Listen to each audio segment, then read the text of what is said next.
Bigla naman yata ang pagbabago mo, pag-ibig at pagsuyo para sa akin. What? Uy, kami na nawagin ng pre. Hala, dagali pre. Oh, ano ka man, ano aton? Siling sa amigo ya. Gano ka na pre man? Ah, kulukan ta. Kanta, galabi ko yung sa layo, ka pa nga muyo ka. Good guys, siling sa miga. Sulod na pre, may istorya ta. Doon ka buring sa aton. Pila na sulod migo ya. Siling sa migo ya. Nga pre, balikon ta bala mong sa una nga nagliligad bala pre. Ito blang issue sang impeachment ni Sara bala pre. May na-notice ka nga, ito blang forthwith bala. Subong pre, wala ko na katalupangod mo nga kagamo bala sa paminsaron ko. Kaya may nabatian ko bala video pre. Ari bala pre, tana bala sa cellphone pre. Imagine, isang salita, forthwith, ay ayaw intindihin ng nanunungkulan sa Senado. UP graduate, at binigyan pa ito ng bagong kahulugan. Hindi agad, forthwith, kung hindi 4 na buwan makalipas, o dili kaya kapag may panahon pa ang Senado.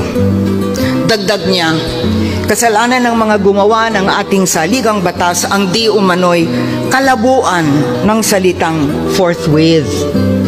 Dapat daw, sa halip nito, ginamit ang salitang immediately.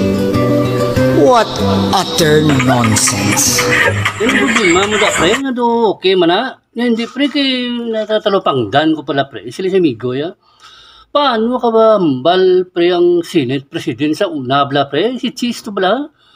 Ang forthwith pre, malabo uno pre.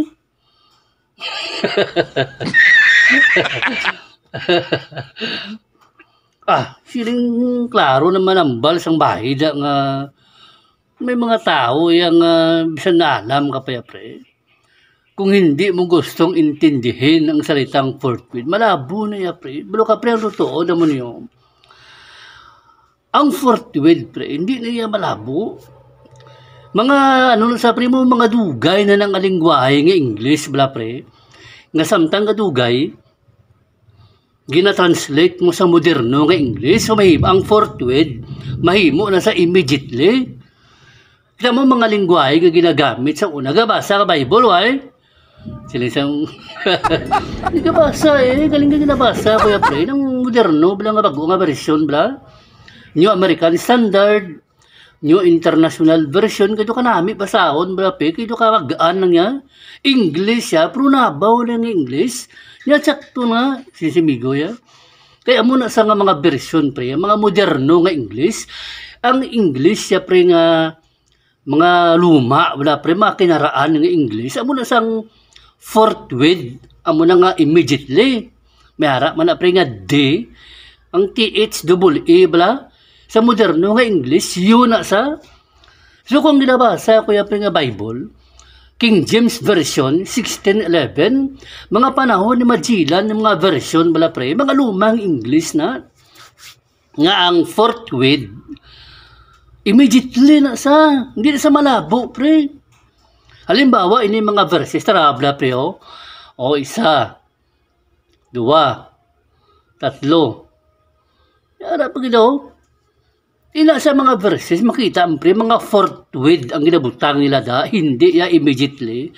Tungod kay daan English na pre mo, King James 11 bala 1611. Sa katapusan makita mo sa verse manao sa Bible tanay bla pre, para klaro bla, para makuha tang punto nga ang forthwith kagang immediately, hindi na sa pre antonyms. Sa mga English bla synonyms na magkasing kahulugan lang na, pero wala ilang pagbigkas bla. Nga halimbawa presyo niyo, may ngalan nga immediately, may ngalan nga forthwith.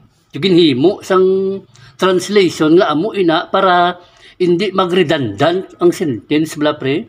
Nga pareho sila nga immediately. Yung kalaway pamatia na.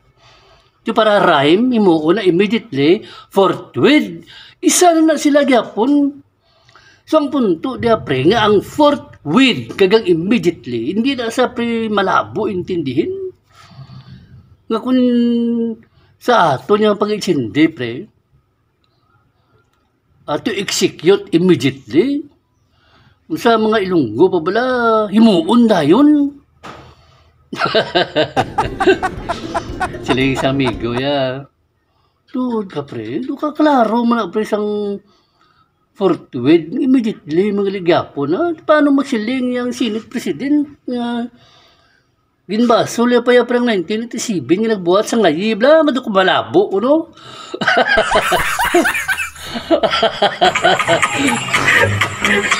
Kabalo ka naman sa isa yung hindi niya malabo. Tanawa ba lang natabo kay gi-archive nila ang impeachment sa isa? Di na natabo tanawa. Hindi na kanto sa flood control. Tapos nabalaan gabaton sa 30 million sa kampanya. Anong kung tuloy na nato tani, ang impeachment ko di way pasaya tani palamungol. Sila sa amigo ya. Ati yung isa pre ang gaba gasaler ba?